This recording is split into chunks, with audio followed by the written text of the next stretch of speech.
After that wonderful and stimulating morning session, I think we are nicely set up for the afternoon session. And what a privilege it is to have His Holiness with us for so long. I'm an economist and I can say we are monopolizing His Holiness. This is a monopoly we're having over him for a couple of days, and we are very, very grateful to you, sir. Along with His Holiness, we are also very fortunate to have two lamas with us of high repute and learning, Venerable Yangten Rinpoche and Venerable Ling Rinpoche, who are here with us, who are disciples of His Holiness. Also with us is Dorji Damdul, Geshe Dorji Damdul, who is the translator to His Holiness. And His Holiness is honorary professor at our place, and Dorji is honorary fellow. And some of you are in the philosophy and psychology department, Buddhist studies department. Last year he was here doing a lot of teaching in philosophy and psychology and Buddhist studies. He'll be again doing teaching in these departments and other departments this year. So we are grateful not only to His Holiness for being here, but in bringing other people along so that we can build on the interactions that we have with His Holiness. After 3:30 today, this session runs from 1:30 to 3:30. After 3:30, His Holiness would need to leave, but we would have Dorji and Venerable Ling Rinpoche and Venerable Yangchen Rinpoche here with us for a little while longer. So you can have tea at 3:30, and those of you who would like to continue this dialogue for a little while more with us all, then you are very welcome to stay on after 3:30, and we would have Venerable Geshe and Lamas to continue this discussion. And we are very fortunate and thankful to His Holiness for having considered this and so graciously bringing His disciples along with Him. Thank you, sir.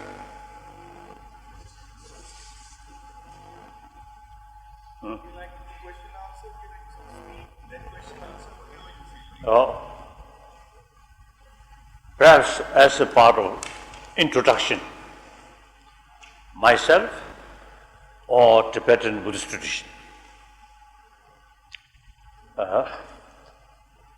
7th century, the Buddhism began, start. The Tibetan emperor then noticed the Buddhism is, I think, maybe more sophisticated religion. So usually I describe a Tibetan emperor in 7th century, 8th century, during this period. They are quite sort of realistic. They judge those neighboring states. China, food, vegetables, very rich. So they use even some vegetable, very name, still we use Chinese word. So they brought from Chinese tradition. And I think to some extent, I think in Tibetan medical system, also some Chinese tradition. But then, clothes is concerned, Tibet generally cold country. So Mongolia, their clothes seems very fit according to Tibetan climate. So they adopt Mongolian clothes. Then they watch religion, philosophy. They found best India. Although at that time already Buddhism flourished in China, I think at least 3-4 centuries ago. But then the Tibetan emperor found Buddhism is the best. So Buddhism is concerned, it is better to approach directly India. So then Tibetan script also copy one of the Devanagari script.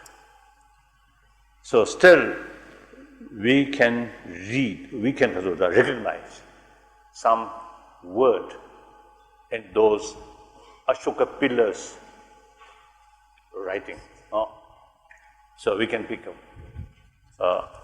But of course, we do not understand the meaning, but you see the letter, because it's a Tibetan letter, script is a copy, one of the Indian sort of script, so like that. Then alphabet, entirely different than Chinese sort of the correct way, like that. So then 7th century, 8th century, Shandarakshita invited by Tibetan emperor and with Pema Sambhava.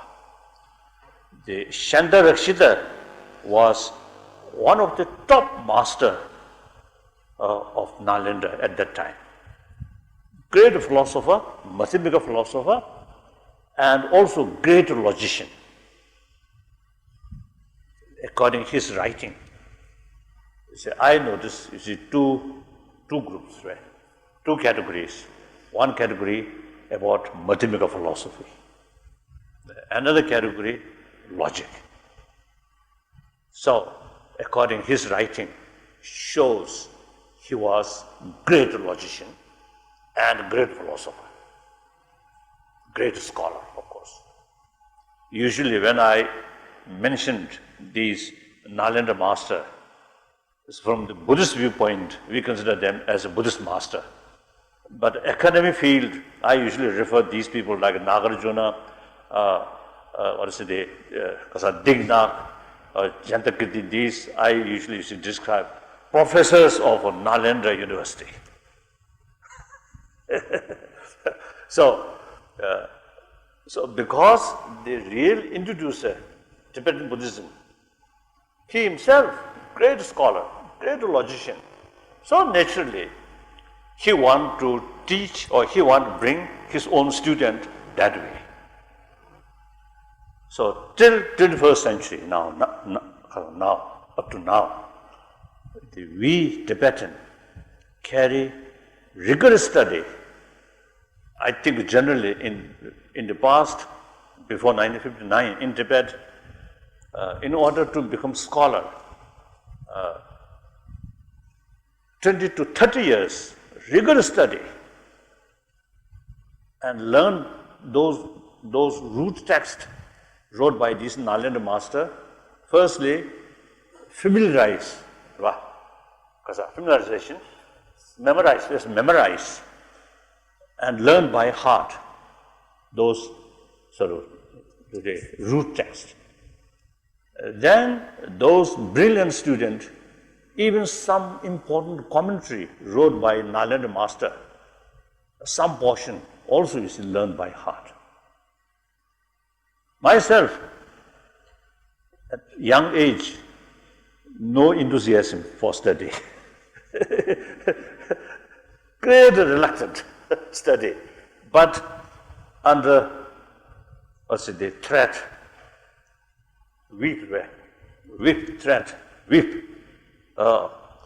I study these root texts, learn by heart. And he, of course, and Yang Ding, these three of us already finished all study. Of course, my knowledge, you cannot compare these people. They are really spent rigorous sort of effort. Me, not that much. And Lingal Rinpoche, still young student, he's still studying, like that. So therefore, I proudly, saying, Tibetan Buddhist tradition is pure lineage of Nalanda tradition. And if you really want, you can examine Chinese Buddhist, or from Taiwan, or from Singapore, or from some American Chinese, or Chinese from mainland China. You can examine with them. And Japanese Buddhist, Korean Buddhist, Vietnamese Buddhist. We are same school, Mahayana, so-called Mahayana, actually Sanskrit tradition. But if you take interview, then you will notice Tibetan scholars, Tibetan who carry 20, 30 years of study, their knowledge is much profound. Of course, this is not self-promotion, right? No. Even myself, still, as I mentioned earlier, my knowledge is limited. But even then, when I discuss with Buddhist sort of subject, particularly these Madhyamika philosophy and Buddhist logic, with other sort of Buddhist brothers, sisters, my knowledge, not bad. So that means nothing special for myself. I mean, for something special person. No. I carry the normal way of study in Tibet, according to Tibetan Buddhist tradition. I study, I think, 13 years. And out of 13 years, I think the last 2-3 years, I really put some effort. Otherwise,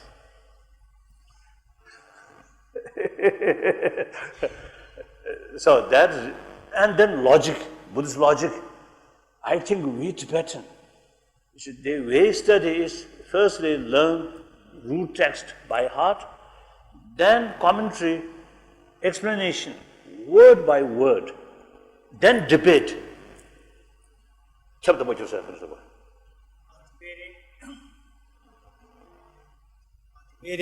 Debating whereby you employ such a logical system using the syllogisms, examining if something qualifies something, should it be the case with the main predicate, should it fulfill the criteria as put before in the predicate or not. So this kind of very refined analysis is undertaken in that system.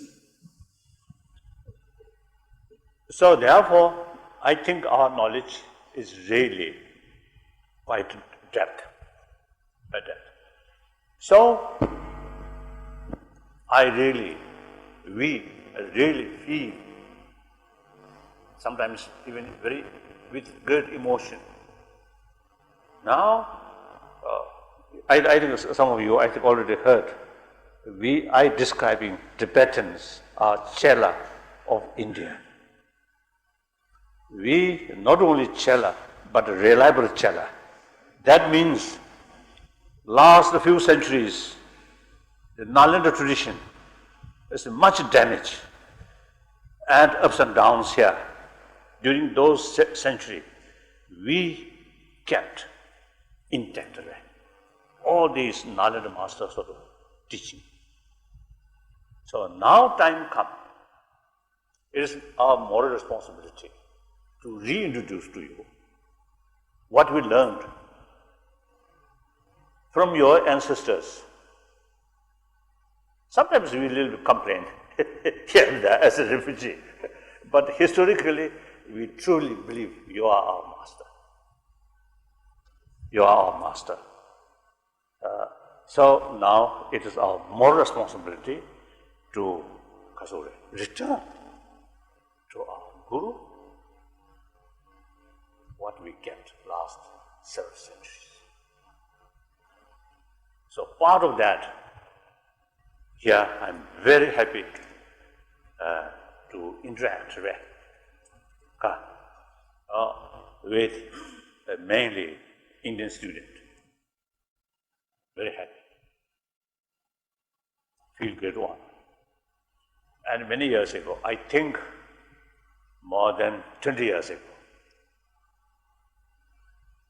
I gave one Guhi initiation, Abhisheka, to 4 Sanskrit scholars from Varanasi University, Sanskrit University. They asked me that Abhisheka, and I performed with Saint Mandela. I so much moved, tear. And then 4 Indian scholars, everyone also tear.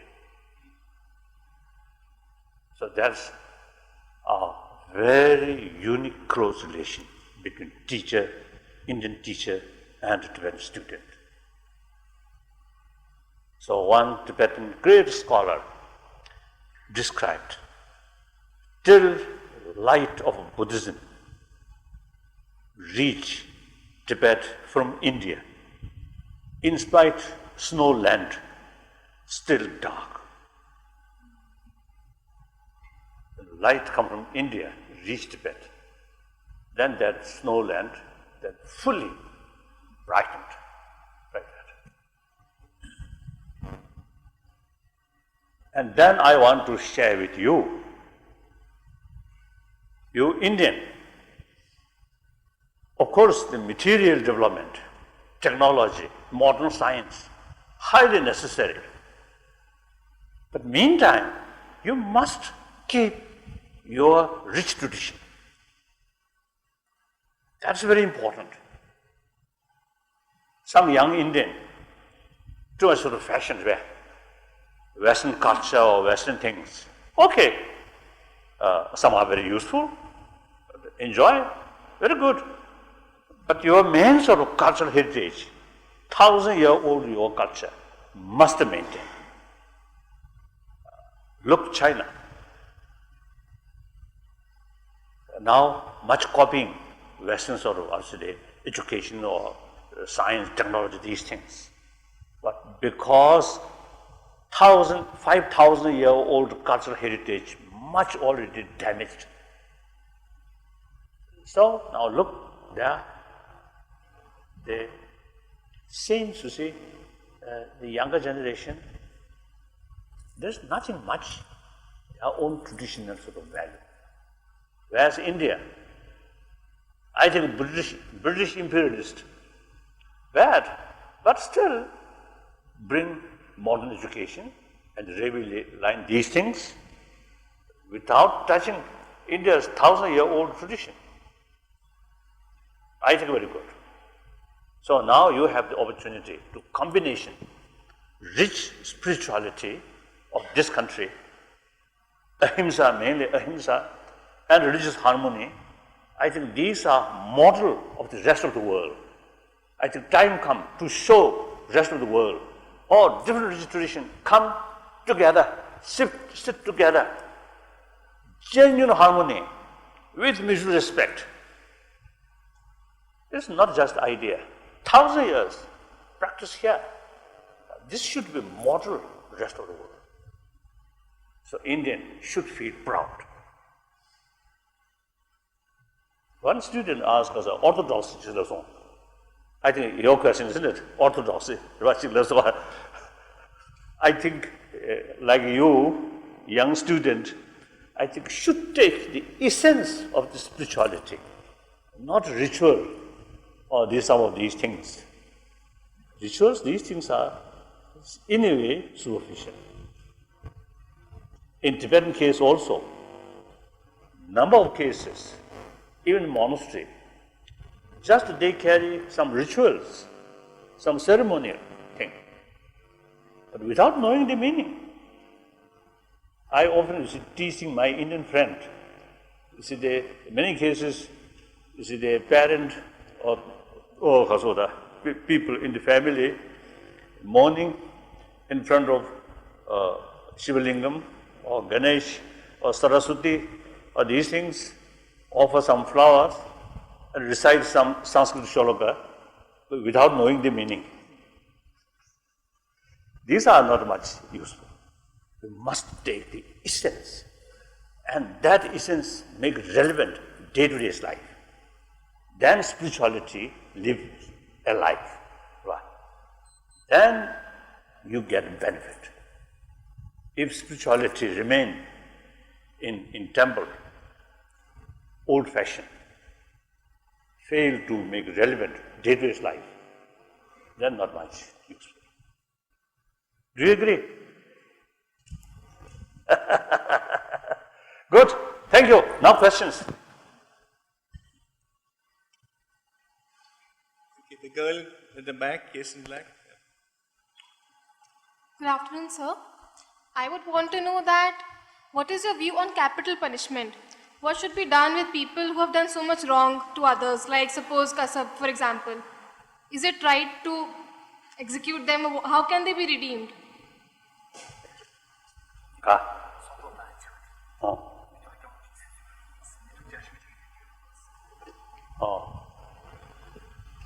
Amnesty International was the organization.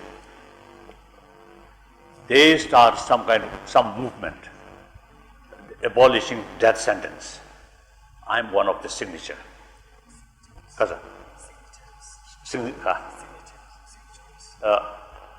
I put my signature like that.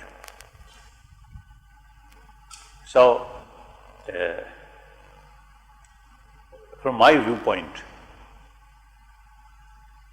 even very negative person, that negativeness comes due to many different factors, environment, and his or her own way of thinking. These, like Hitler,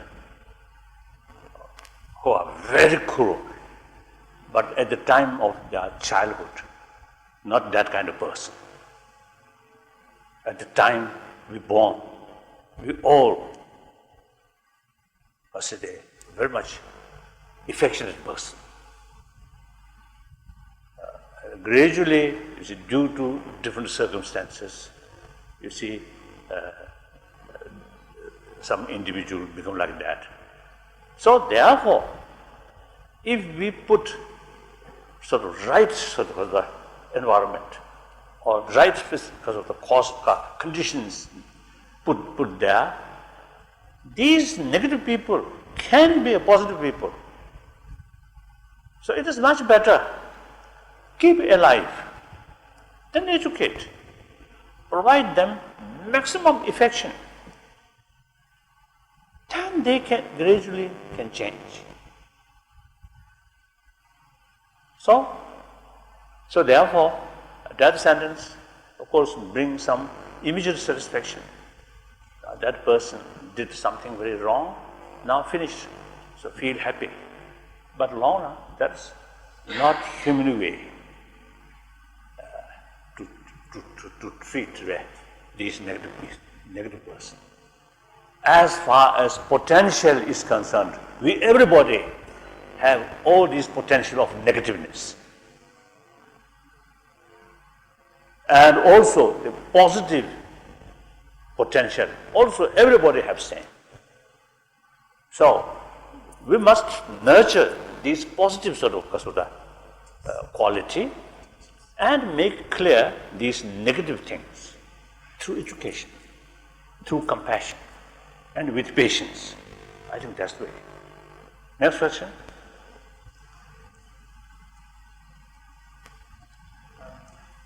Very good afternoon, sir. My question is that can we attain nirvana while staying in this materialistic world and society and performing our duties? Or do we need to seclude ourselves to do so?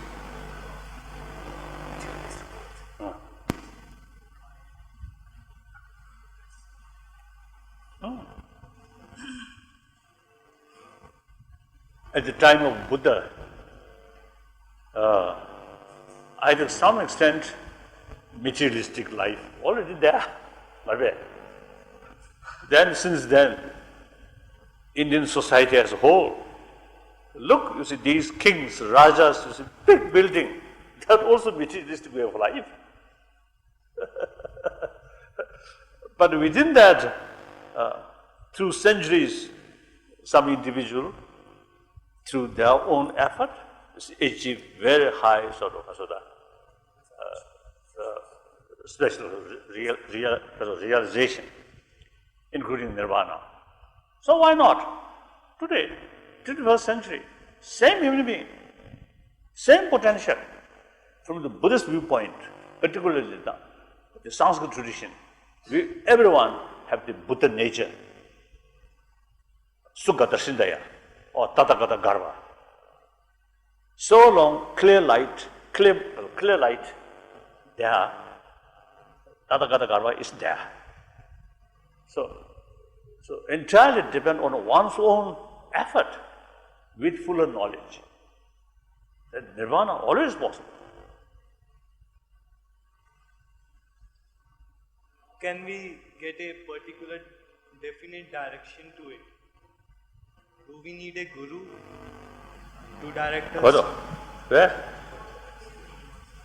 Oh yes, he had. Oh yes.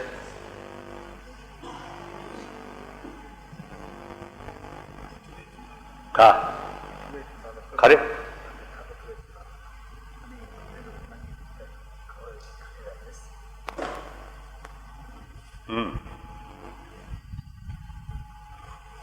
I think 11th century, about 11th century or 12th century, one Tibetan master, very famous Tibetan master,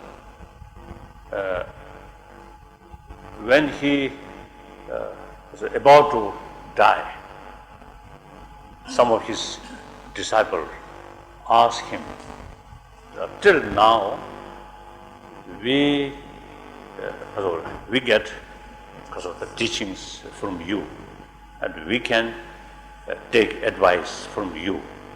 Now you will not, no longer here. And what we should do? Who is the best teacher? Ask him. And his answer: you should not rely on person, but your teacher should be those texts. So text still available as far as Tibetan Buddhist text is concerned. The translation from Sanskrit mainly, then also Pali, also some Nepalese, and I think around 10 books from Chinese translation. But the rest of about 300 volumes, all translation. So these are our sort of textbook. These are teacher. So you can learn how to change this very mind, how to discipline this destructive emotion, not through faith, but utilize our intelligence. The basic Buddhist way of approach is utilize human intelligence maximum way. Through that way, transform our emotion. That's the Buddhist way, particularly the Nalanda way. So knowledge, firstly, I think we need some kind of map of emotion. Then we should know the contradictions each other. Then those destructive emotion, we find counterforce emotion. These emotions, as this morning I mentioned, based on valid reasons. So utilize maximum way these reasons. That brings new conviction. New conviction brings enthusiasm. Enthusiasm brings effort. Effort then gradually make impact in our limitless time habituated way. Habituation, these negative emotion, eons, but no basis, solid basis. So new concept, new understanding, although short period, but profound basis, valid basis. So our intelligence then know this is wrong, this is right, then gradually change. According to my own little experience, like altruism, infinite altruism, Buddhist term, bodhicitta, and understanding of shunya.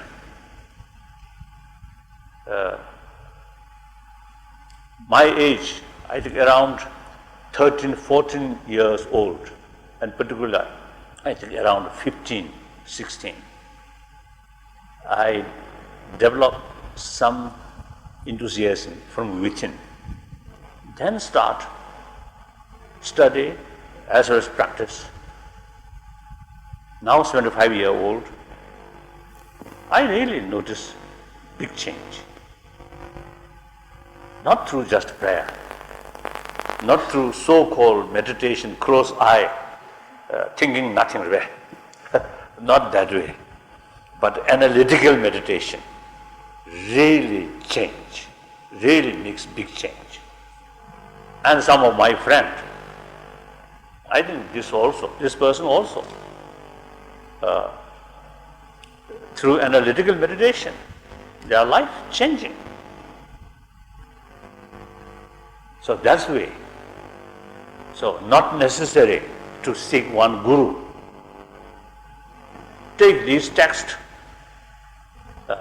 as a guru, as a teacher. And also one, I think the advantage Tibetan way of study is comparison.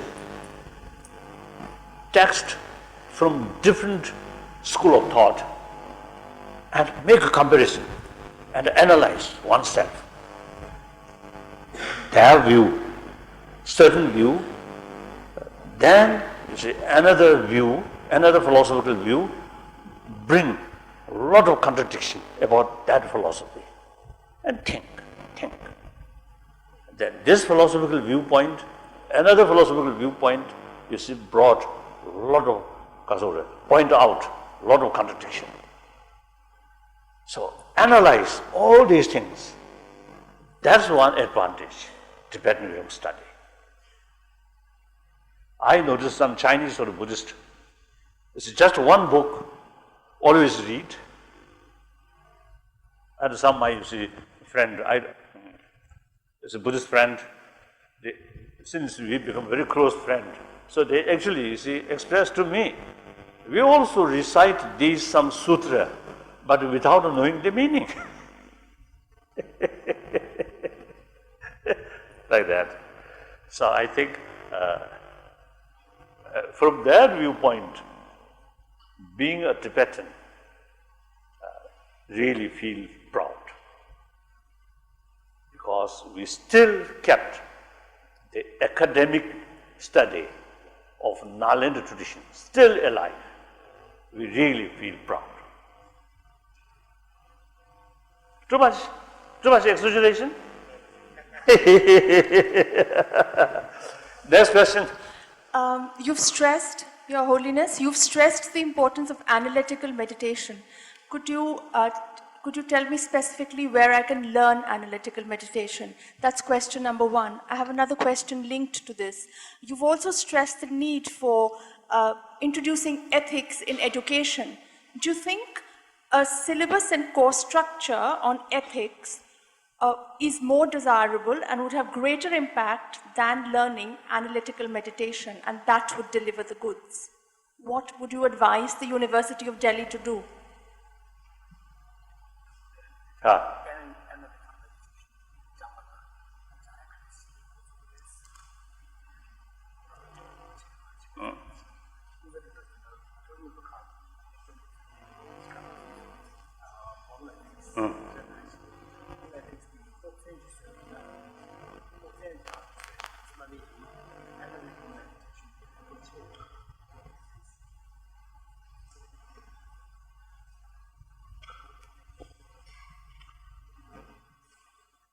The first part, first part is analytical. I think in order to carry analytical meditation, firstly, our mind must be open, neutral, should not have any preference, and keep skeptical, doubt.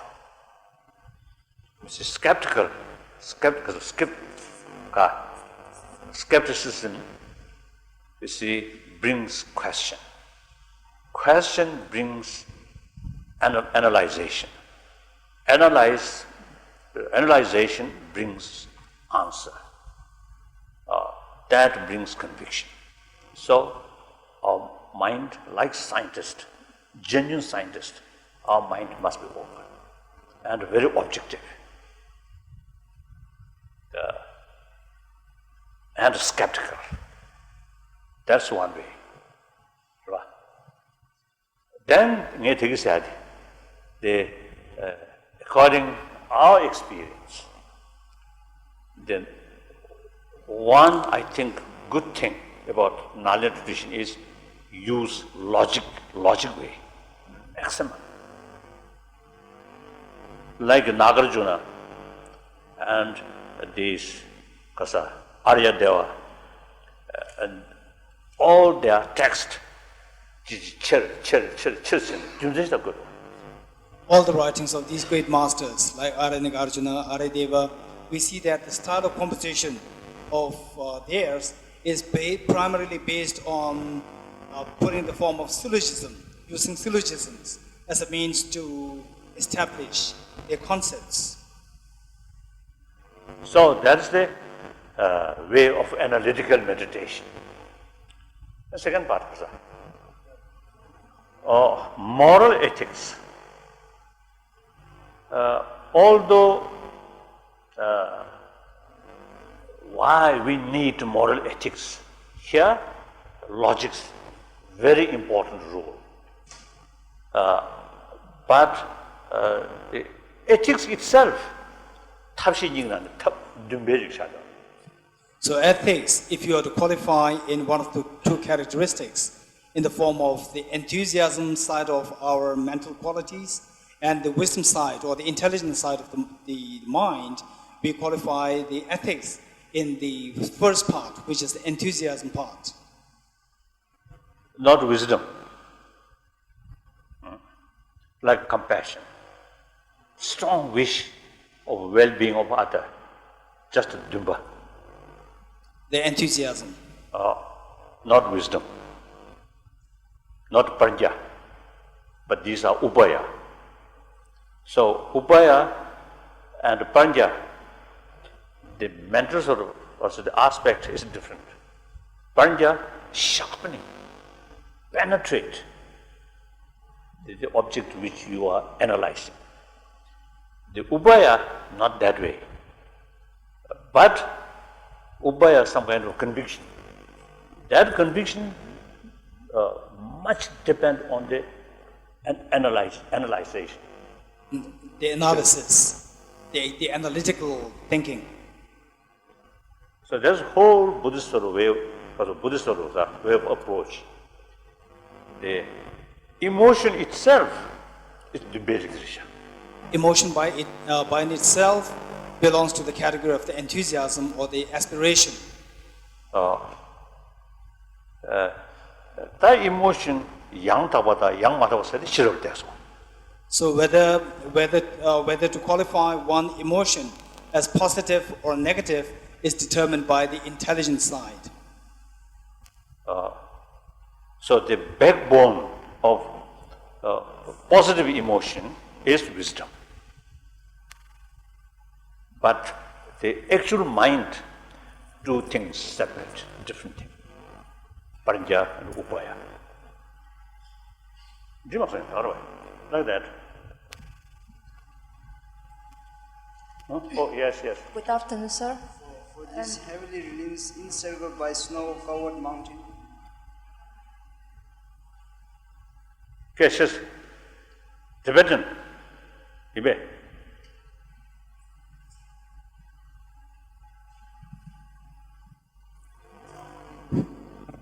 For this heavily reliefs encircled by snow-covered mountains to premortal souls of all the benefits and bless, this Tenzin Gyatso generously in person, may he remain steadfast until samsara's end.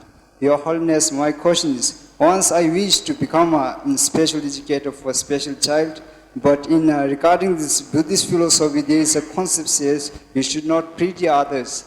So whether this sentence is correct or not yet confident, so I would like to know the reason behind this concept. So rangi shenla ningje la sem dike marelan tindeji. Shen la ning je la ki sem den de ge yo ma re tu. Shen wang bu ge kom na. Shen la ning je la ki sem den de ge mi yo ma re su. Shen la ning je sam be sem kulong. Hindi? Ni o den de ge yo ma re su. Pe je na wang bu ge ji chi na. Ko den de ning je la Ka. There. There. Yes. You see, genuine compassion. You see, in our usual sense, it's a bit of pittiness. In some kind of feeling of pity. You see, you consider a little bit sort of fortunate, the other one unfortunate. So there is sort of some kind of mental aspect, look down.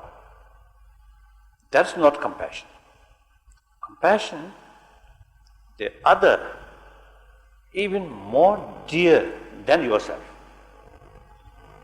and full respect, then develop sense of concern about their well-being. That's genuine compassion. And also now here, compassion, you see the one like compassion or love which mixed with attachment, very much oriented others' attitude and action. Therefore, that kind of compassion is biased only towards your friend who is nice to you. That kind of compassion cannot extend towards your enemy. Now, other genuine compassion on the basis of respect as sentient being,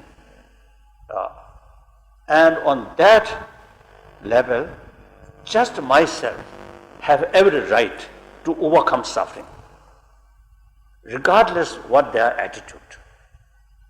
So the unbiased, genuine compassion oriented being itself or self itself, not attitude. So therefore, that kind of compassion is unbiased. And that compassion extends towards our enemy. As far as their action is concerned, that person harming on you, so we call enemy. But as far as sentient being, they also have the right to overcome suffering. So develop on that basis, because of the sense of concern. That's unbiased, infinite compassion, not mixed with attachment. Impossible to develop attachment towards your enemy.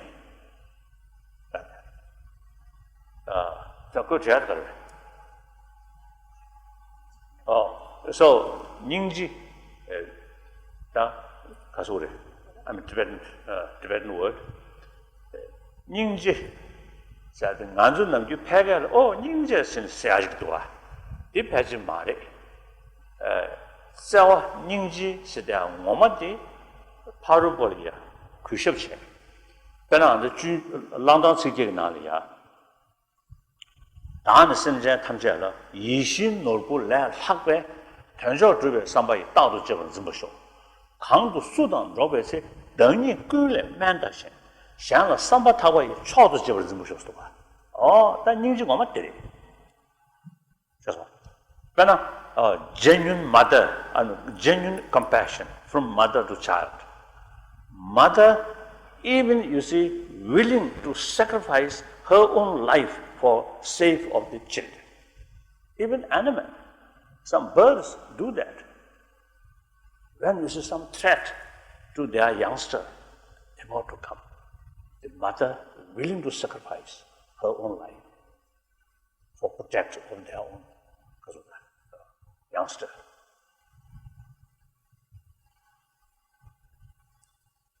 So, good morning, sir. Good afternoon, sir. And I have a question. The shows that should be in there. Oh, yes. Yes. Buddhist has many gods. There has an awesome mantra.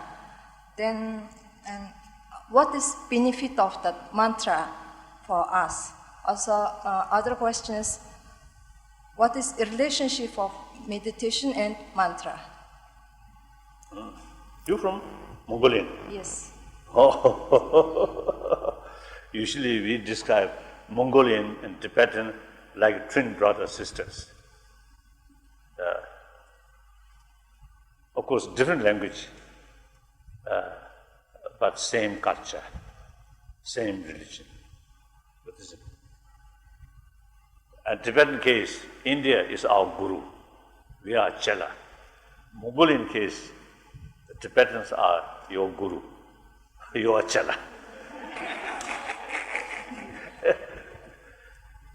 One scripture of Buddha mentioned his teaching eventually further north. So 2 words, north to north. So first north, we consider Tibet. Then second north, beyond Tibet, Mongolia. And some republics in Russia, like that. So in any way, your question,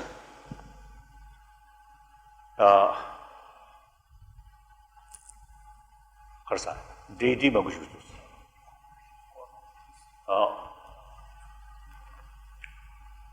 So God, I think the very word God, danger because of that misunderstanding.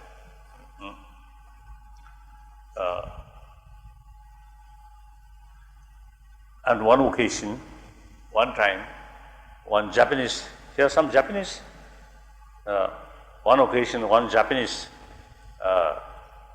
he came to see me and he just visited Tibet. And he told me, I think Yangtze Banguchedi, you see, he that took pilgrimage there, and then he noticed some dark room and very fearful sort of god and goddesses.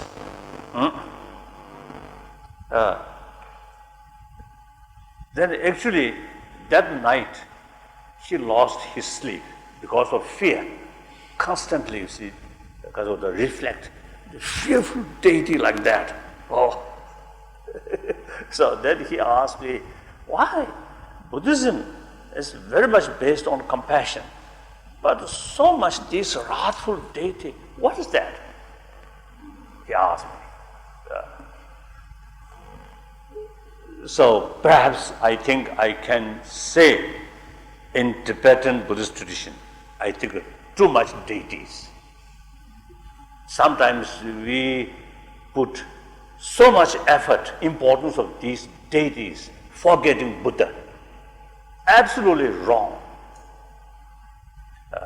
Those reliable deities are manifestation of Buddha. These are reliable.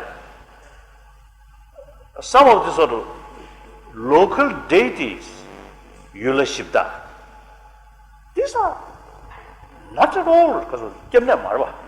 These are not the true source of refuge. Sangha said Phagwe Ginju, Phagwe Satosh. Sangha, here among the 3 jewels, Sangha is one of them, is those beings who achieved a very highly realized spiritual the realizations. 가다 대박 누순도 통하는데 파벌 지기하래.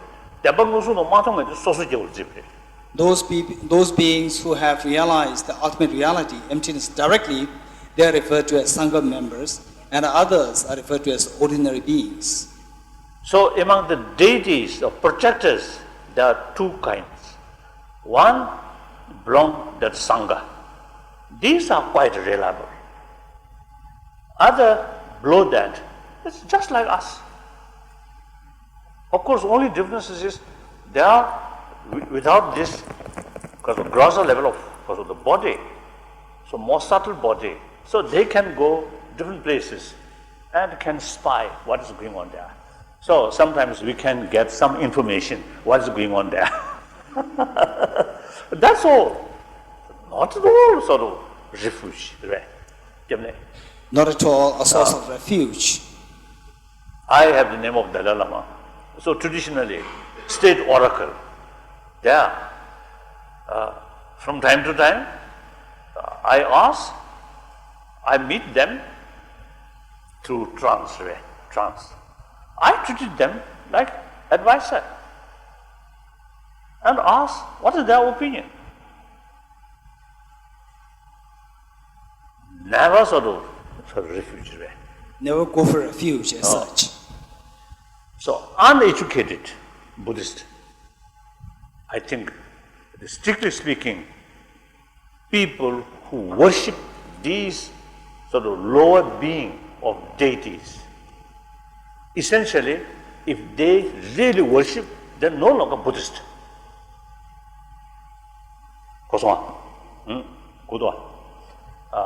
So therefore, in Mongolia,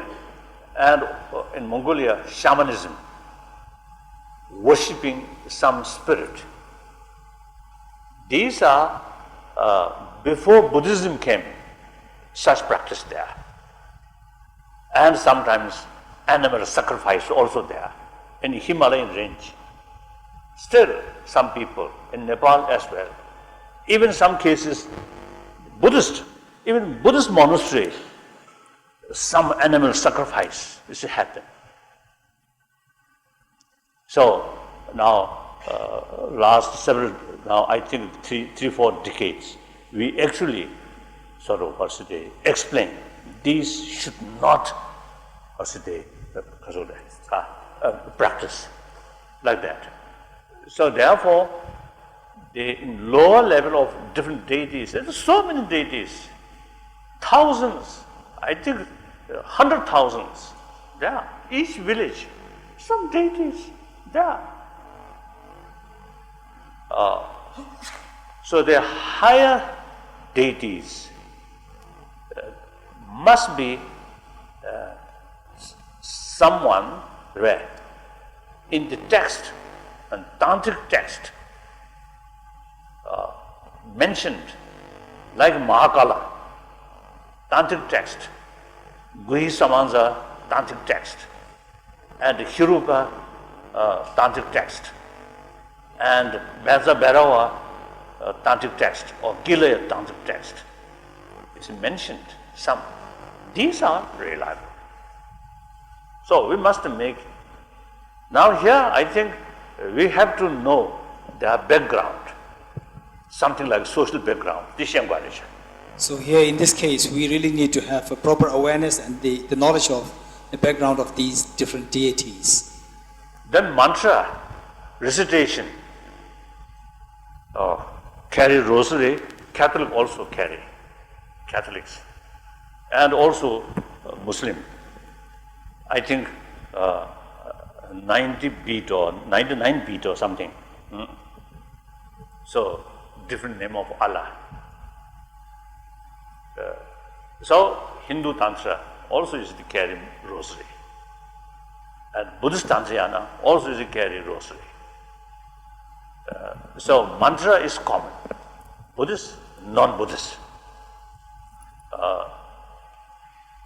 So, those mantra which mentioned about emptiness, shunyata, and bodhicitta, then you can say this is Buddhist Tantrayana.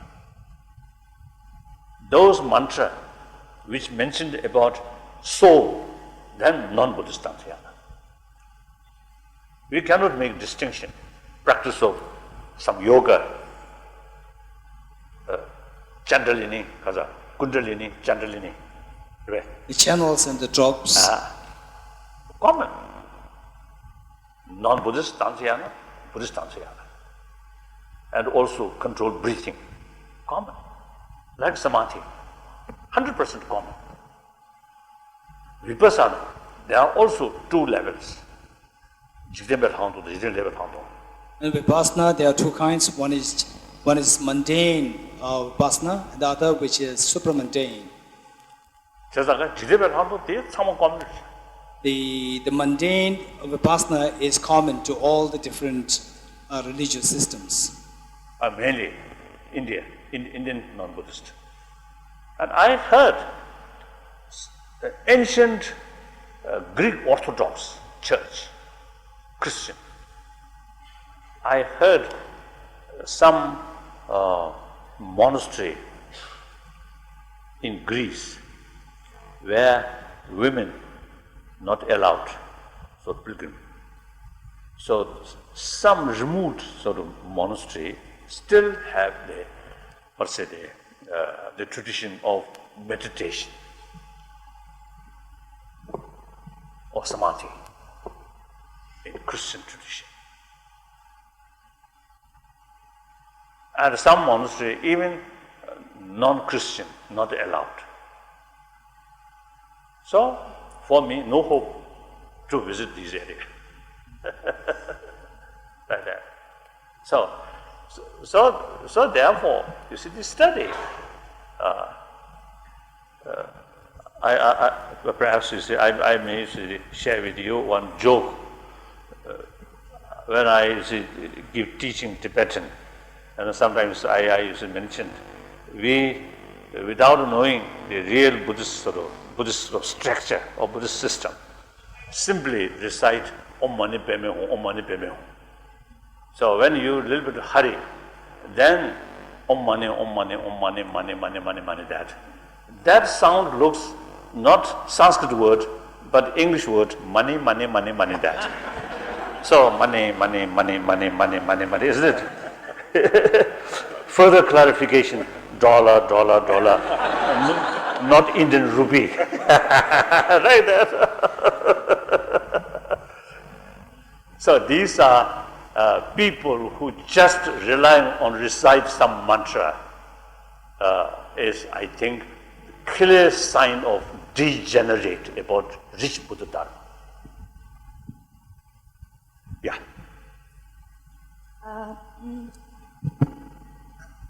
First of all, Touch Tilak, His Holiness, this thing. I'm a Tibetan and I'm from TCV school.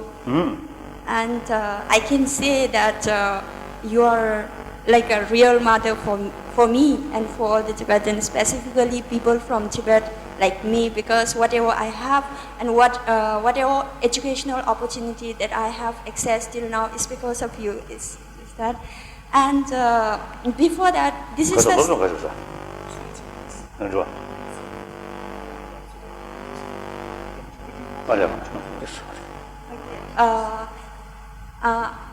it is a great pleasure for me that today is the second chance for me to have such session with you, because before that also in June I came for the Gurukul program in Dharamsala.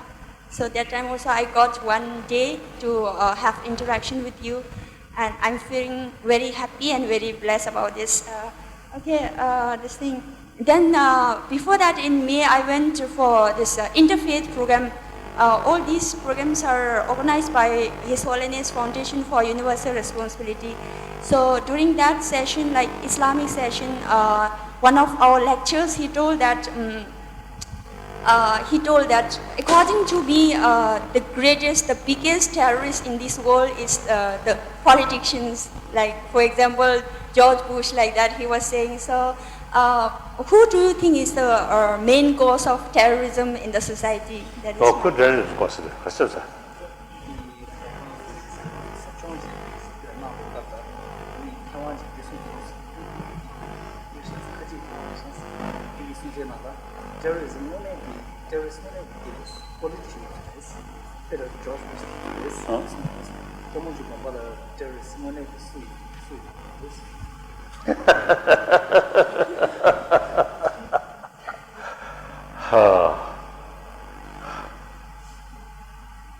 I think two levels. Mental level, the ultimate sort of, also the terrorist, is our hatred, anger, hatred. It's the ultimate source of physical terrorist. Unless something changed there, terrorists will not cease. Hatred keep parent to children, children to their children. So long, hatred. And also hatred sometimes come out of sense of insecurity. So weaker section sometimes feel through their own imagination some threat. And also jealousy or envy. Then physical level, perhaps I think people, two things. One, lack of holistic view, and some cases may be very faithful, but their knowledge, awareness is very limited.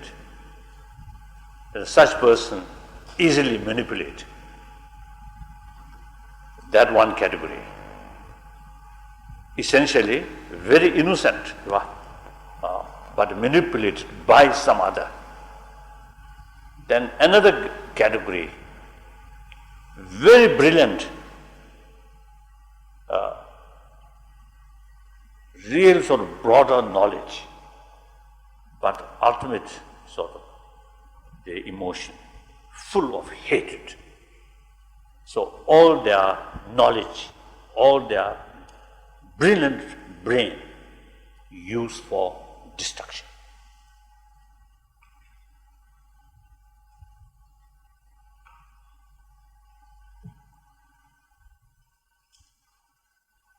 It's clear. Some answer, isn't it? And if you pinpoint, then look, those newspapers. I think these days the people immediately say, Osama bin Laden. I think if you look on his face, looks very nice, isn't it? Looks very gentle, except the gun always is put aside. Otherwise, it looks very nice.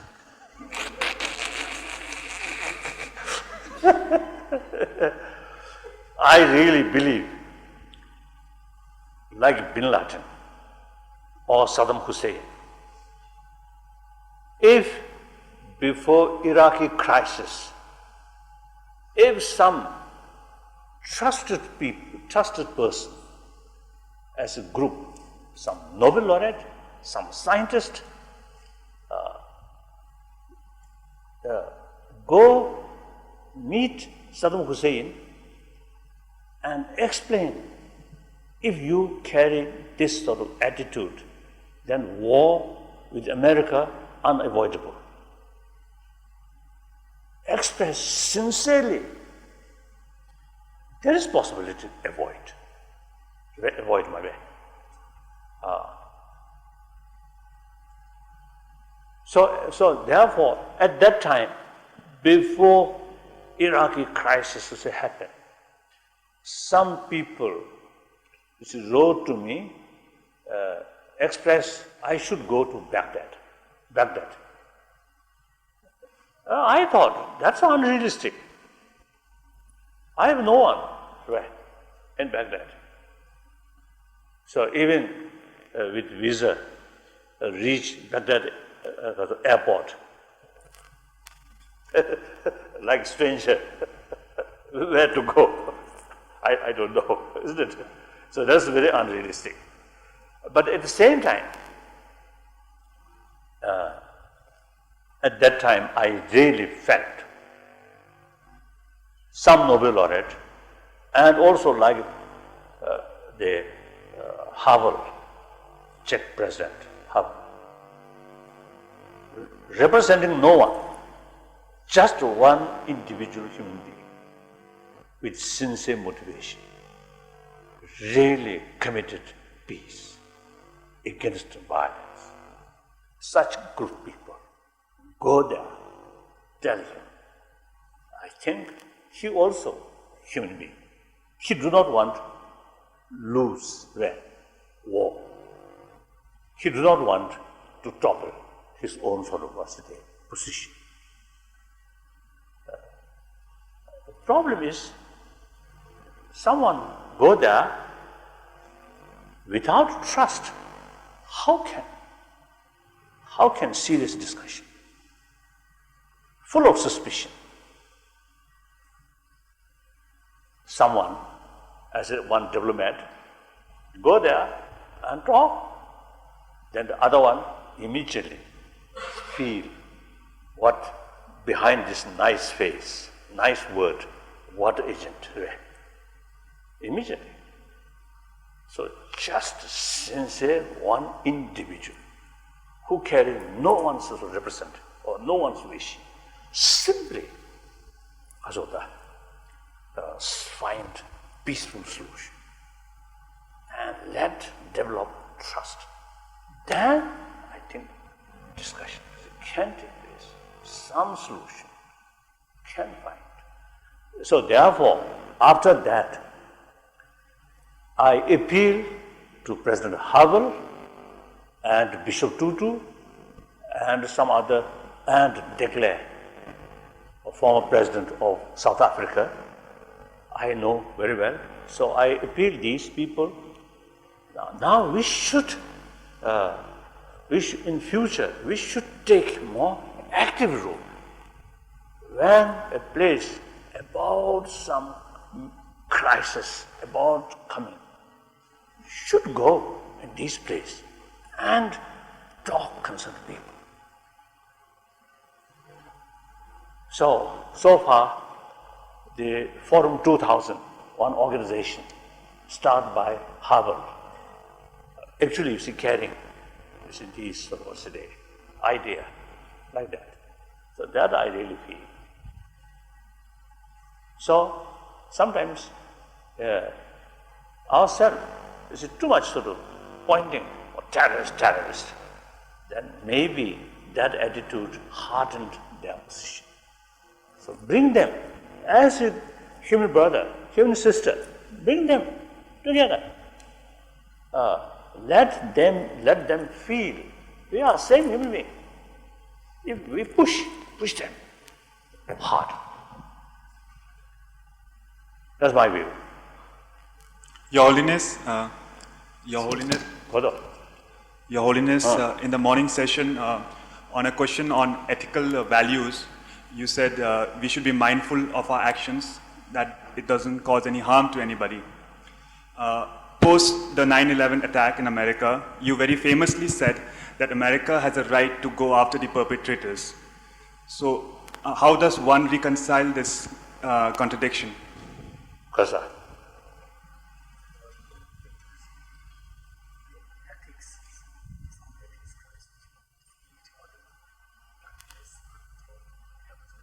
Did.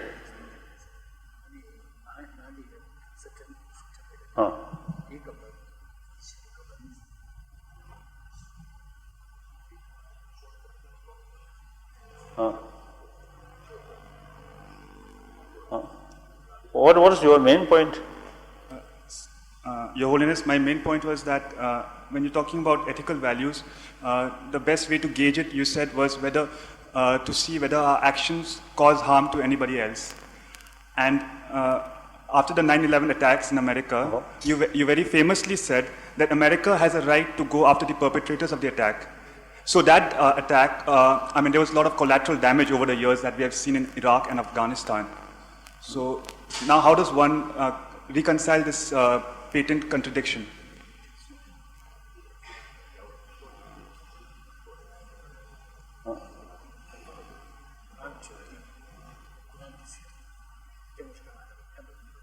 네. 좋은 놈의 제비나?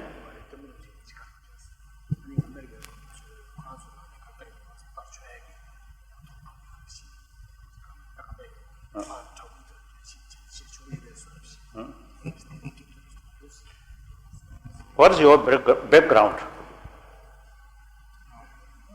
Good day, I'm a student of law. Tibetan? Yes. Oh. No. Ka. No. Pavaina. Kasa. Good.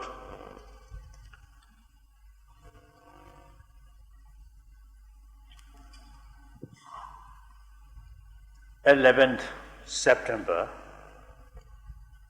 that unbelievable sort of tragedy happened. The next day, 12th September, I wrote a letter to President Bush. Since I know him very well, I also personally, as a human being, I really love him. Really a nice person. But naturally, some of his sort of policy, I think due to some of his advisors' view, I think something wrong.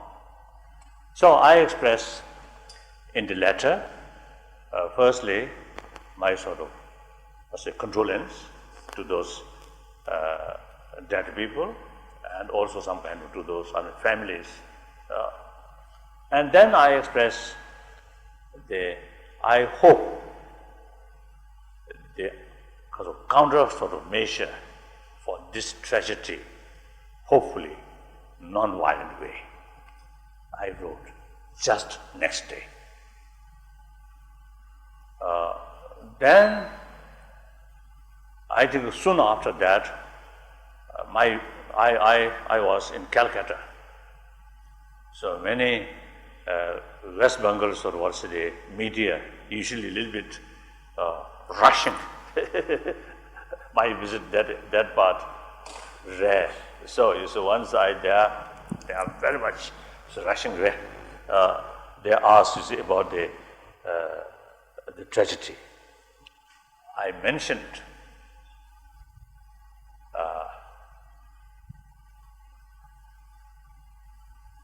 real causes of this, even related with past century, last 1-2 centuries possible. Western imperialist exploitation, many parts of the world. And meantime, West materially, technologically, highly advanced.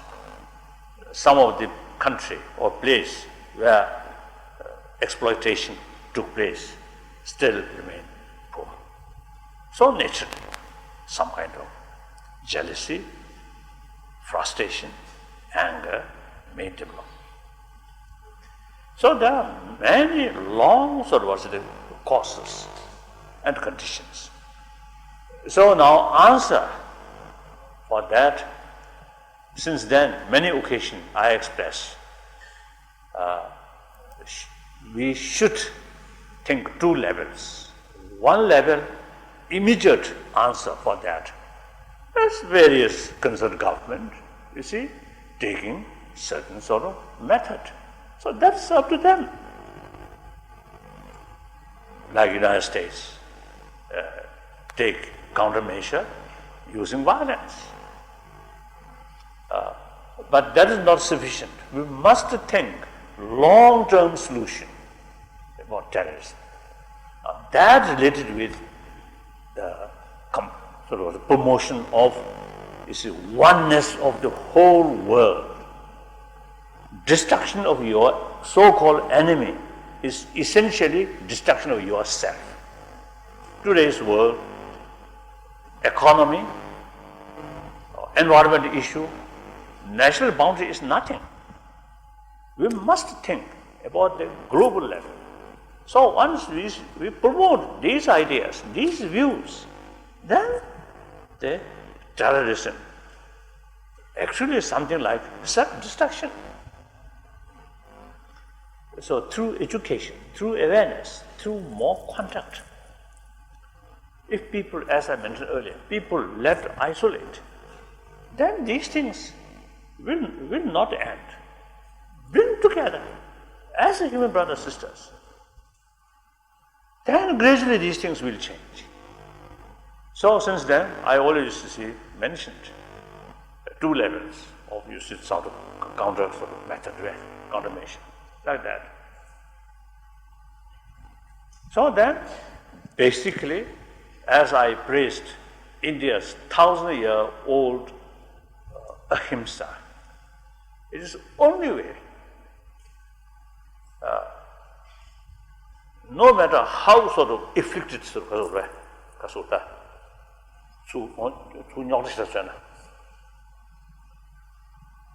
in spite of their attitude of violent sort of what's the action like terrorism. If you take similar way countermeasure, the violence, no end. Violence, counter-violence, again counter, again counter. At that time, I express, if we handle this crisis wrong way, today, 1 Bin Laden. After 5-10 years, 10 Bin Laden. Afterward, 100 Bin Laden possibly come.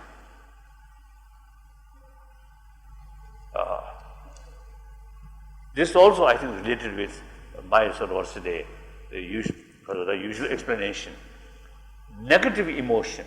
I think this morning, I think some of you, I think we discussed about, you see, anger, hatred, these destructive emotion need independent, absolute target.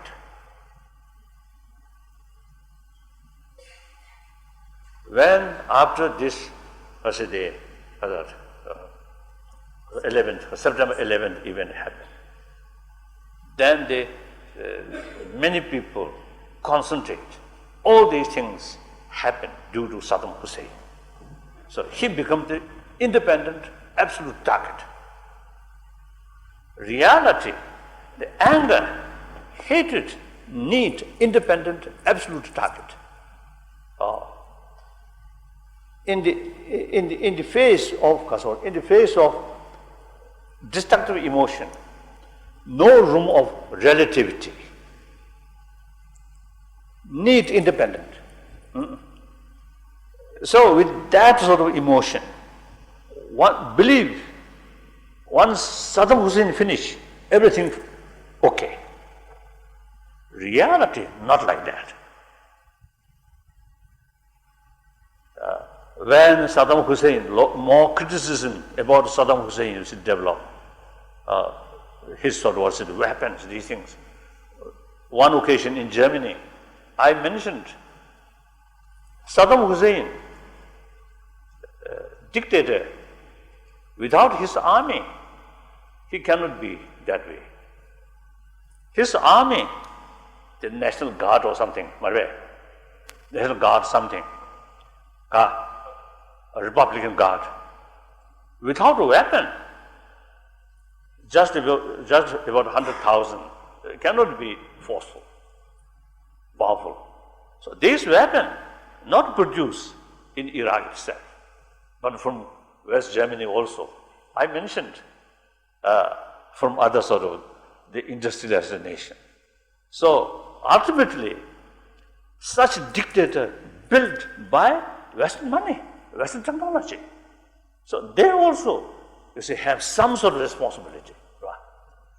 So that's the reality.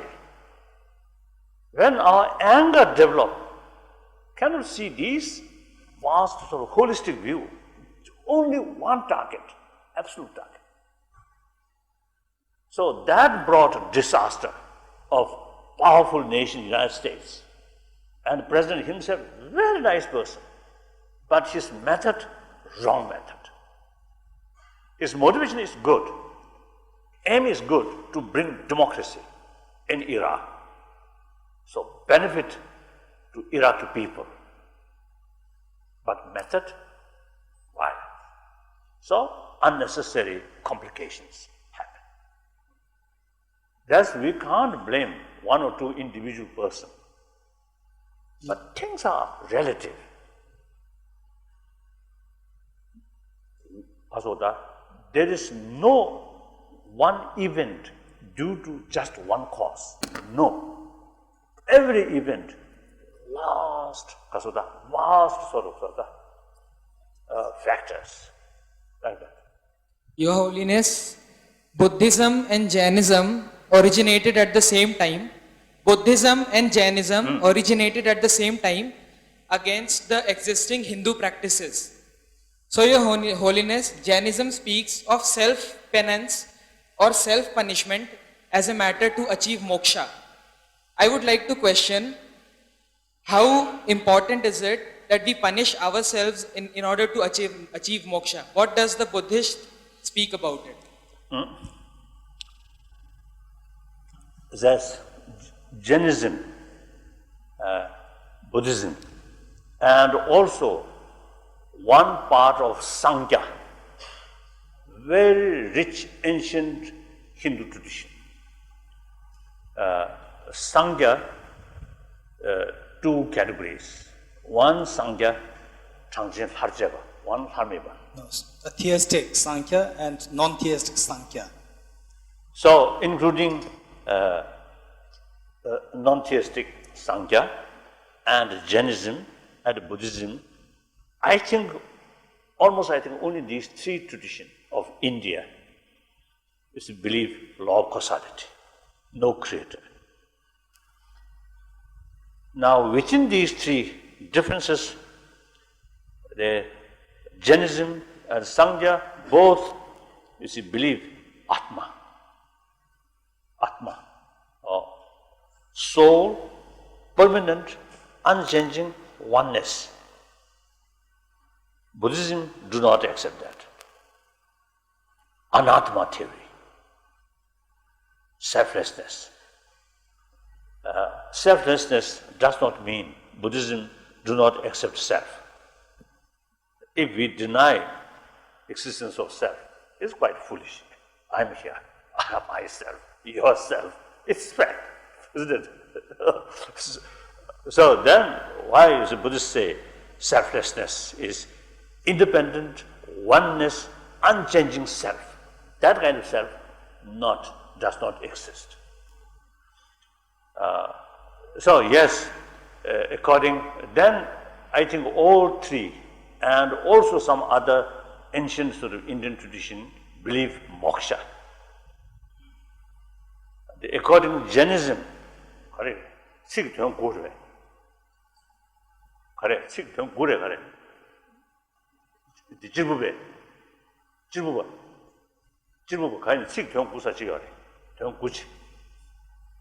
The Jainism, they believe in what is known as the 9 points. And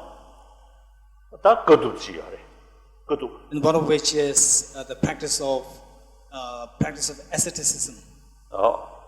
Sakpas nyumo saya, nyumo da, diwang chun, digbe le, saya di, gotul den saya ore theory. And pointed to the mental afflictions and the karmas given rise to by the mental afflictions. And they say that it is through the penance, undergoing penance, that the karma and the negative emotions can be eliminated. Then Buddhism, according to Buddhism, Nagarjuna stated in as a precious garland. He mentioned, so where he mentioned that it is not possible that through undergoing physical penance that the mental defilements can be eliminated. Of course, all major religion, except some kind of physical hardship, like fasting, some prostration, different sort of type of practice which brings some sort of pain, physical level. Buddhism also is mentioned, but all these not just mere physical hardship, but ultimately everything depends on motivation. So physical hardship motivated with certain sort of right thinking, then including some physical hardships is some useful, but not the real sort of method. Then I think big differences.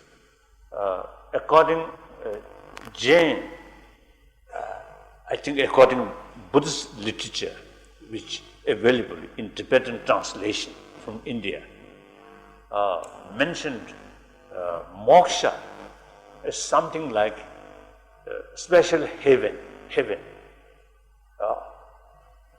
So once we purified all sins, negative things, then we born there. That's moksha. Buddhism, according to Buddhism, moksha not outside. Moksha is liberation once our mind completely liberated from dominance of ultimate ignorance. That's moksha. So moksha is a state, certain state of our mind. Furthermore, according to the Madhyamika philosophy, that's of course, if we compare all these different sort of school of thought within Buddhism, the most sort of profound, where no contradiction, is Madhyamika philosophy. It's quite clear. So therefore, according to Madhyamika philosophy, then moksha, the identification, right? Identification of moksha is the emptiness of our mind. So long the basis of that emptiness is our mind, so long mind remains with negative emotion. That emptiness we call something like Buddha nature. Once the basis of that emptiness, that's mind. Once mental level, all the negative influence completely eradicated, right? Eradicated, then the shunya of that mind is moksha, nirvana. In the Sanskrit tradition or Mahayana tradition, that is exactly chimad chebe simji chuni de kam. Chimad pangbe simji chuni de changju.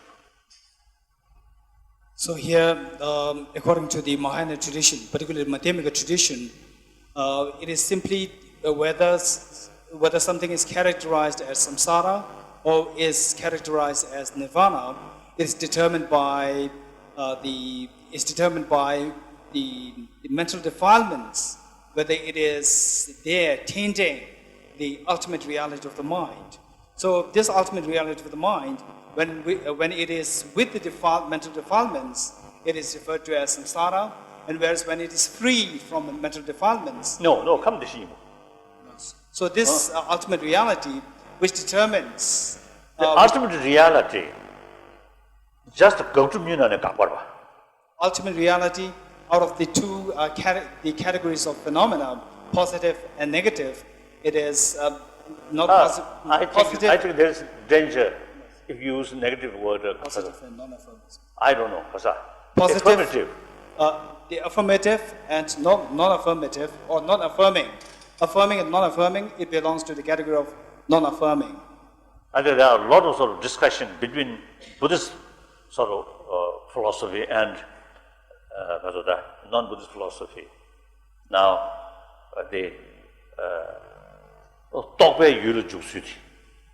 as to how the thoughts or the mental conceptualizations, they engage with the objects. There is again a discussion whether how that engages with the object between Buddhist logicians and the non-Buddhists.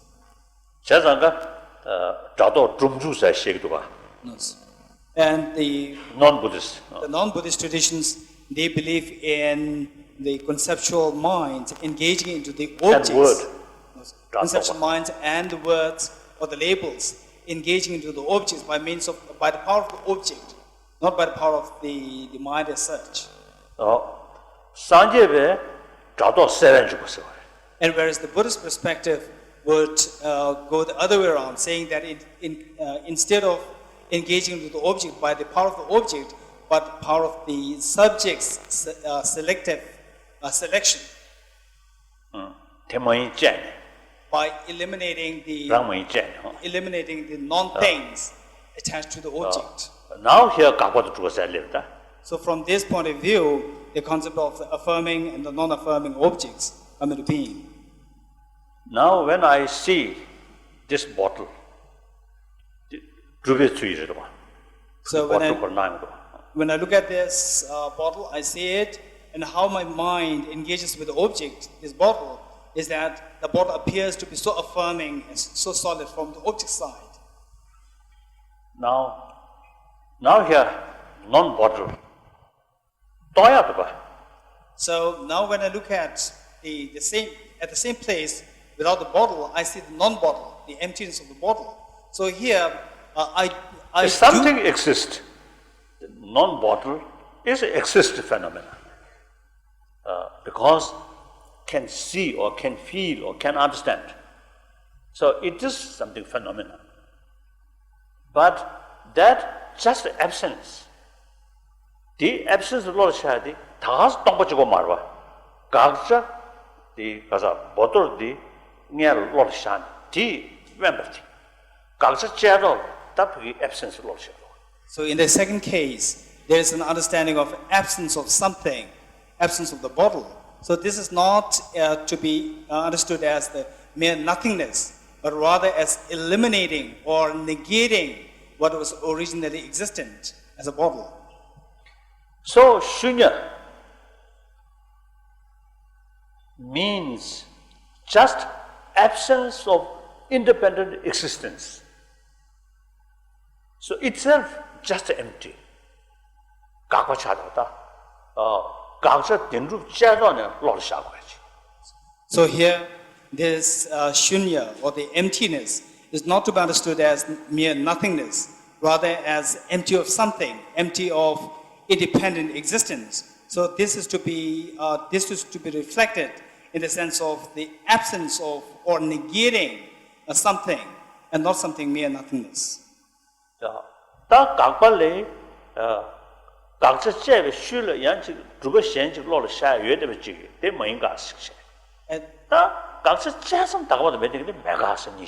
And this non-affirming phenomena again can be divided into two. The one which has implication after negating the object of negation, and the other which doesn't have any implication after negating the object of negation. 자, 각서 제니 최신 팬야들이 무엇을 팬받아, 가래 슈글 팬받아, 급도지 팬받아, 어디들이 뭔가 시식도. And then in the case of the second one, where the negation is to be understood in this a negation associated with the implication, as implying something else, that again has four divisions. One which is the object directly implied, indirectly implied, contextually implied, and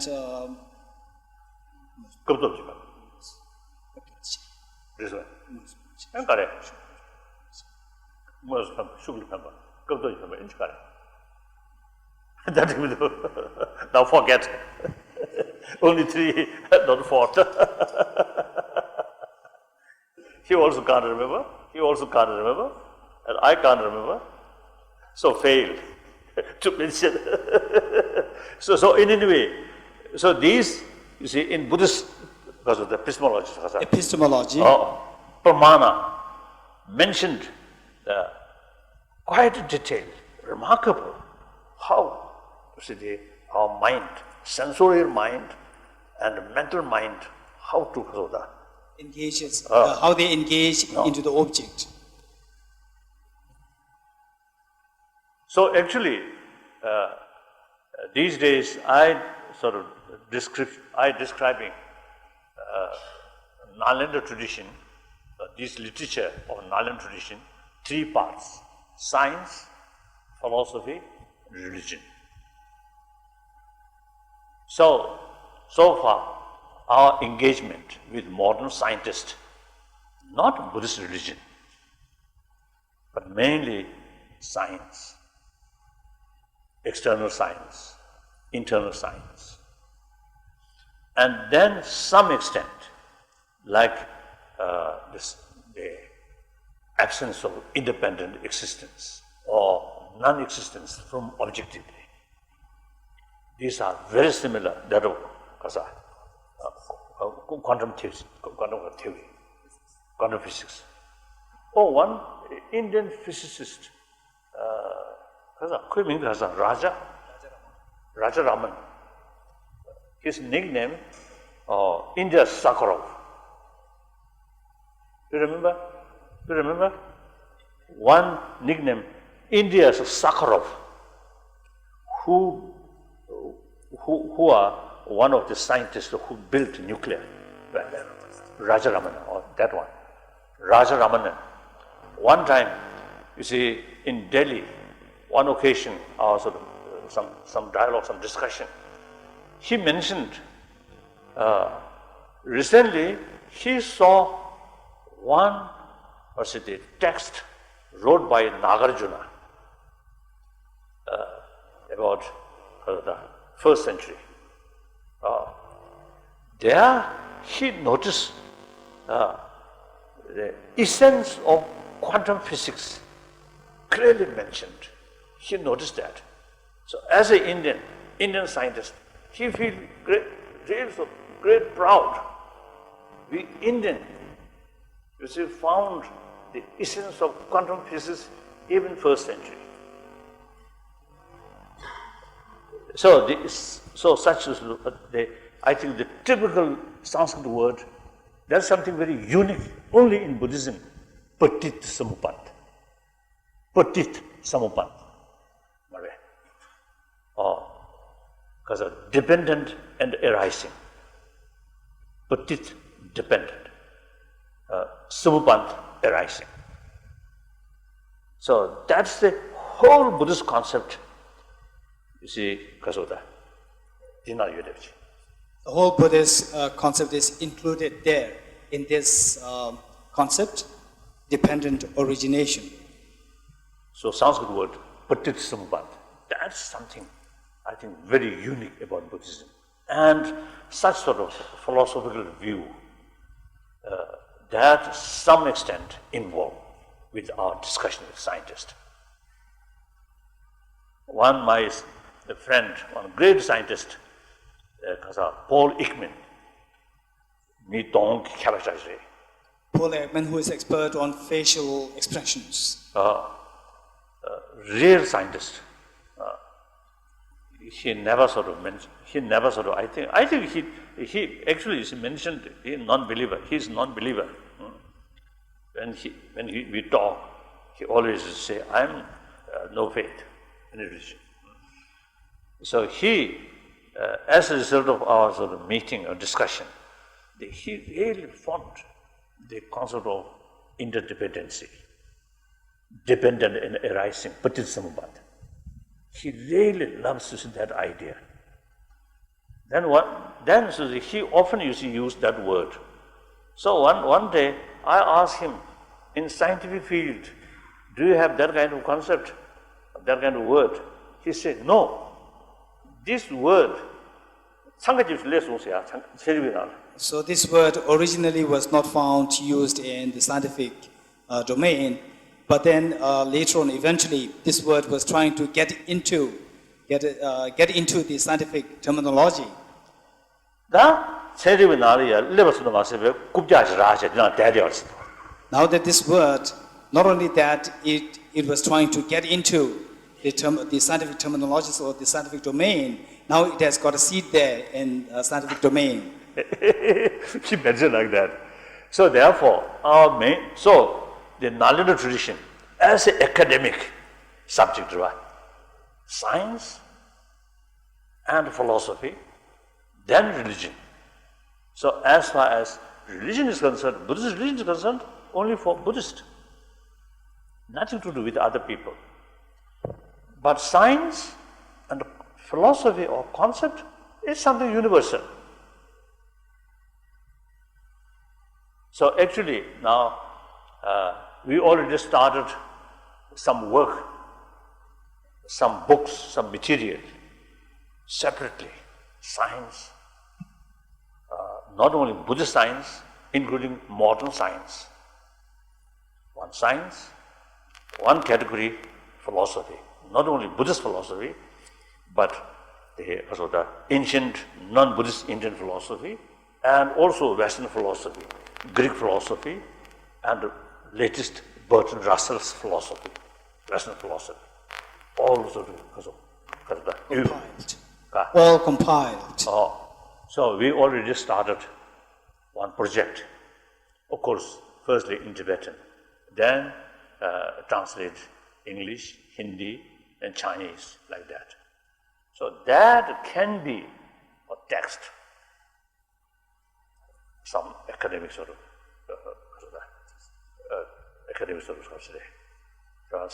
institution. Not religion, simply knowledge, isn't it? These are universal. Oh, too long? Sorry. Just to carry on, I just want to clarify that mind that you're talking about, the emptiness, the shunya, that clear light of day which you call, is that understood from a knowing self, which is mired in tradition and jealousy and envy and fear, or is it some other self? Who is knowing or experiencing that emptiness? Self. Of course, self or mind. Mind, self itself, it's just a neutral.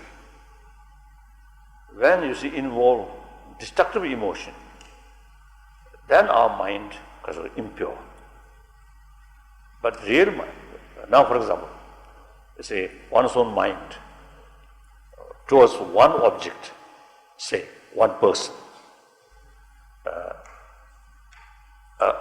One occasion, you can develop a strong sort of negative attitude towards the same person. But another occasion, the same person, very positive emotion. Same object, same mind, but completely contradictory two minds, two thoughts. So that shows your basic mind is neutral. Sometimes negative emotions come and influence. Sometimes positive emotion come, influence. So that moment, generally difficult to make distinction, your main mind and the emotional thought. Cannot distinction. But through training,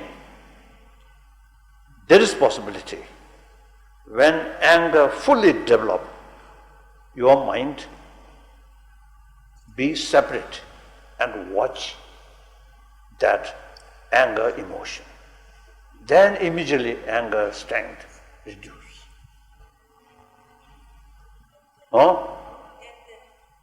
Training. No difference of age. Young person, old person, like me, old person. I can do. Because of that, really, it depends knowledge.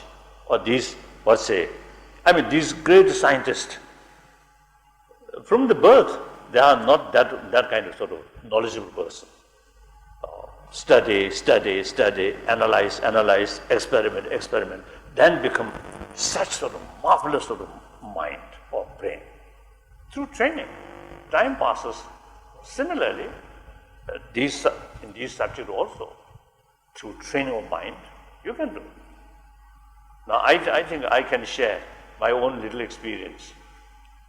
My age,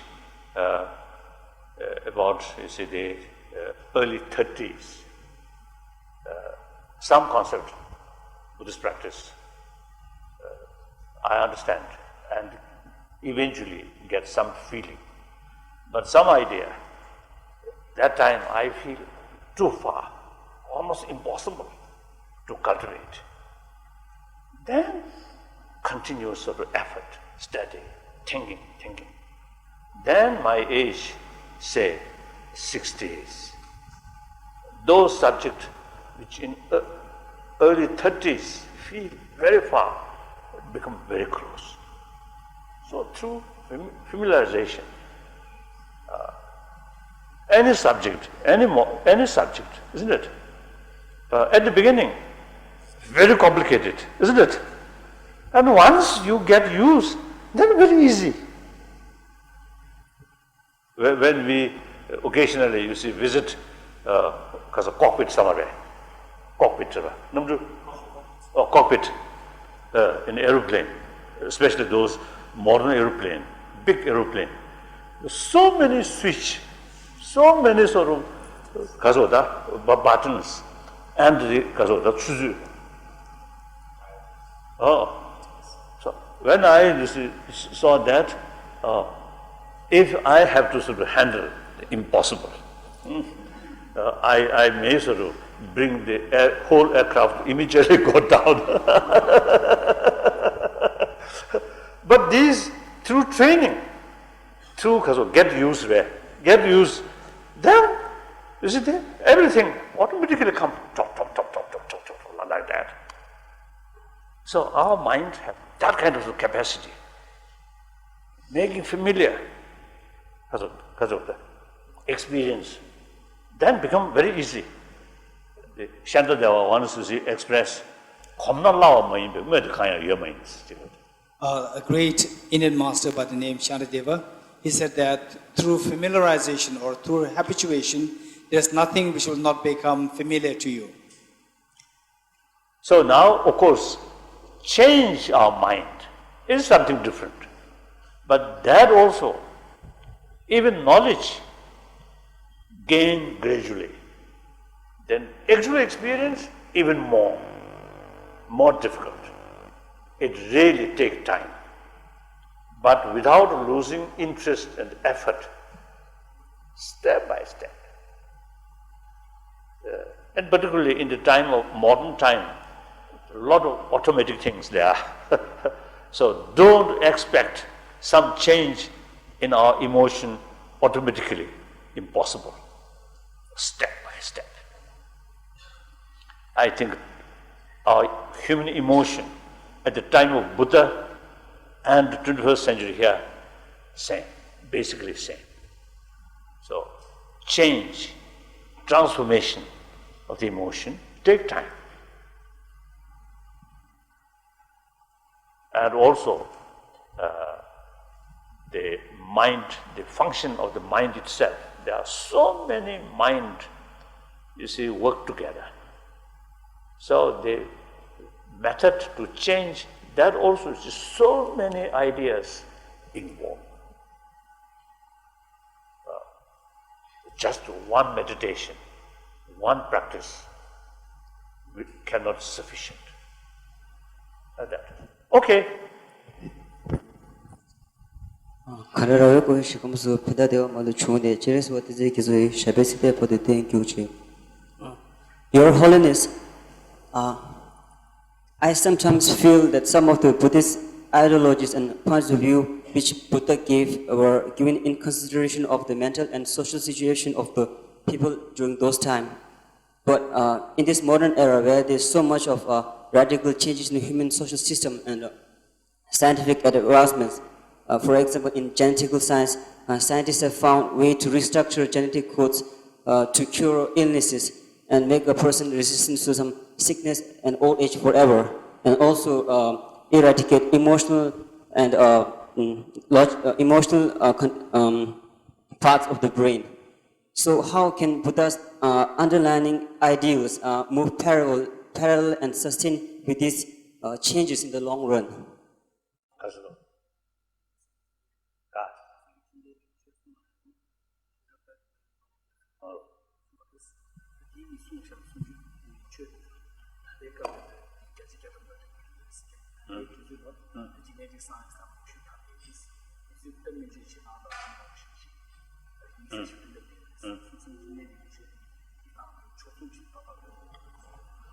Just, I mentioned human emotion at the time of Buddha and today, no differences. Of course, modernity means external things. Our mind still same. I think in the future, after sort of, I think maybe several thousands, millennium, say 100,000 years after, perhaps our brain, some change, evolution. Then some sort of thinking or some emotion may change. Otherwise, the next is a few centuries, few thousand years, I think remain same.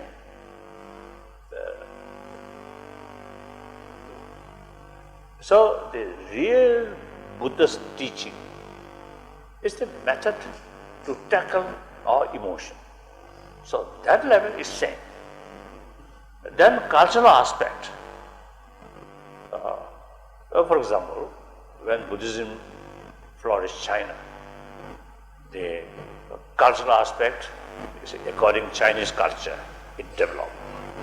And when it reached Tibet, with Tibetan culture, it developed another sort of Tibetan Buddhism. So, it is correct to say Chinese Buddhism, Tibetan Buddhism, and nowadays, perhaps, European Buddhism, possible. So, that not the real teaching, but aspect of the cultural heritage is from one place to another place, different culture, different way of life. There's some change. Then of course,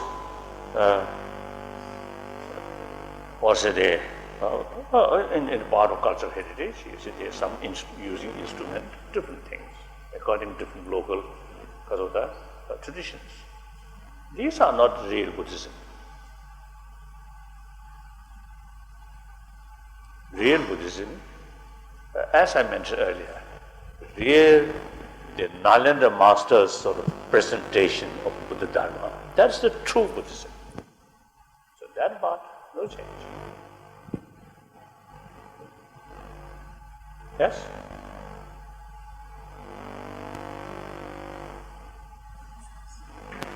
Good afternoon, sir.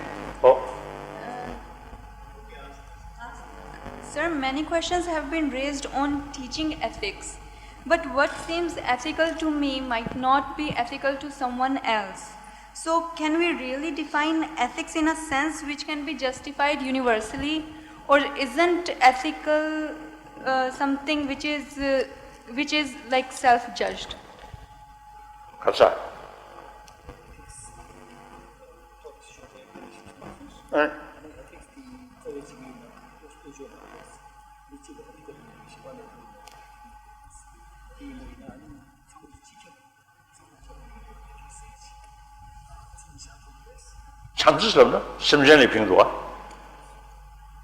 So when you talk about compassion,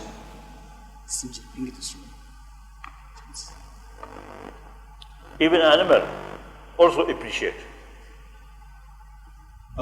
Compassion and love, these are something universal, which even the ordinary animals, they also appreciate. That's universal. Now, mental level, emotional level, something kasota, universal. Genuine respect, genuine love, kasota, genuine sense of concern, universal. Now, ethical action is concerned due to circumstances. So, the monastic and the Nangbe and the Duetim Nalolia, Kakpa, Druba, Nans, Kakru Nansun Sashtoba. So, in the monastic rules of the Buddhist monastic rules, there are three categories. One which belongs to the set of the prohibitions, and the other which is a set of to be done or to be practiced, and the third one which is allowed. Da Kakru Nansun de circumstances the tuning. Kakpe Jesu Nawa. Nawa Jesu Druba. Tell you, 제냐를 직각으로 나서 직송. 아니 슈고 circumstances 딘지 와라 ngar kashvati degrees. No. Circumstances wala ngematu chores susha. So here are these three categories of categories of the practice, monastic rules. So under one situation, the Buddha said that, oh no, you are not supposed to do this. And then when come under a different situation, then the Buddha said, oh now here you are exempted. It's all right, you can, even though you can do it, it's fine. And under the third condition, it might be such that you have to do it. So, depending on the situation, or is very contextual, whether something is to be done or not done. So, today in the Dinala, and the Junjuna Jusundua, Gabashan Chevachas, Kanda Kaine, Gabashan, Chores.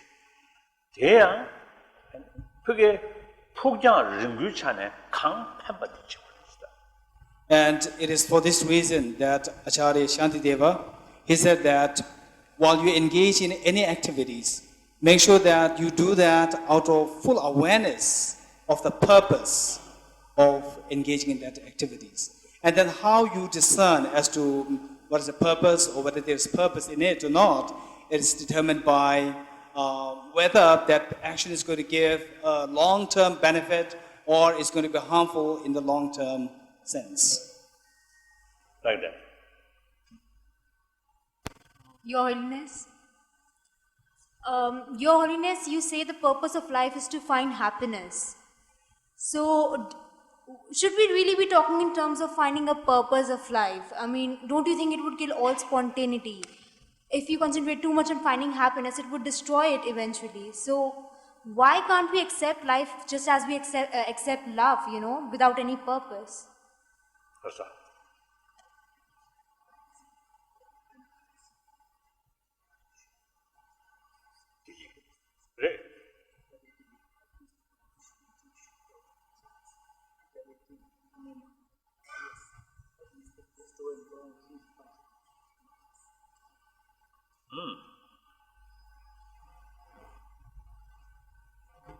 I think this morning I mentioned we have the very smart brain. So we have the ability, vision, great vision, and also memory about past. So combine these two things. You see, in order to achieve mental level satisfaction, it depends on many factors. So we have to deal with these things in order to gain happy life, even if it's a physical health. So unless we just take tranquilizer and some drug and completely relax, that's actually destroy our intelligence. So it's foolish. Like you see, problem there, just you avoid the problem. It's silly. Must penetrate the problem, then solve the problem. That's the real method. Human way get deeper satisfaction. Just avoid like animal. There are some problem. Avoid. So in any way, so long this smart brain there, some problems. Always find. So we'll ask him for it. So we'll get the sound mother, so we'll ask him for it. So therefore, it doesn't really make much sense to remain idly without giving any thought to in relation to future visions and so forth. If you really remain botherless, then you won't get good lunch. You won't get good breakfast. You have to work. You have to think. So the very life like that. Whether we like it or not, we are in 21st century, in like India. Sorry to interrupt, Your Holiness, but what when this purpose is fulfilled, what do we look for after that? What? what if our purpose is fulfilled? Then what do we live for after that?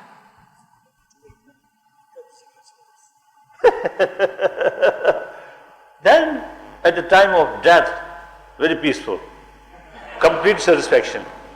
Then no longer any complaint to your kasur, the friend.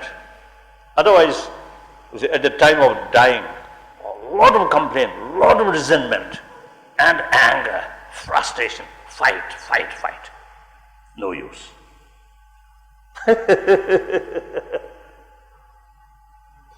Even within this lifetime. Mentally more peaceful. And also it's like immune system. Basic mental attitude is healthy. Some disturbances come, go, come and go. There is Tibetan saying, some uncomfortable sort of news come this ear, then let go out from this side. Not keep here. Keep here, more worry. And then frustration, then anger, then violence. So all these entirely depend on your basic mental attitude. Is sound, is realistic. The small disturbances will not disturb you. Basically, your mental state is shaky. Then even small instant burst your mind. Like physical level also. Your immune system is good. Small germs here and there may not disturb much. Your basic body health weak, then small things create a lot of problem. So mental level also same. So life as Buddha state, dukkha nature, suffering nature, some problem always there. Unless we remain really dull, then different case. Otherwise, a life, those couple, of course, become marriage also is a trouble. After marriage, also trouble. Without children, much worry. Too much children, much worry. And then about thinking, abortion, impossible. And birth control, a lot of problem. Then some children, more worry how to get education. After finish education, get a job and marriage. Endless problem, even individual level. Isn't it? And then eventually become old, old age.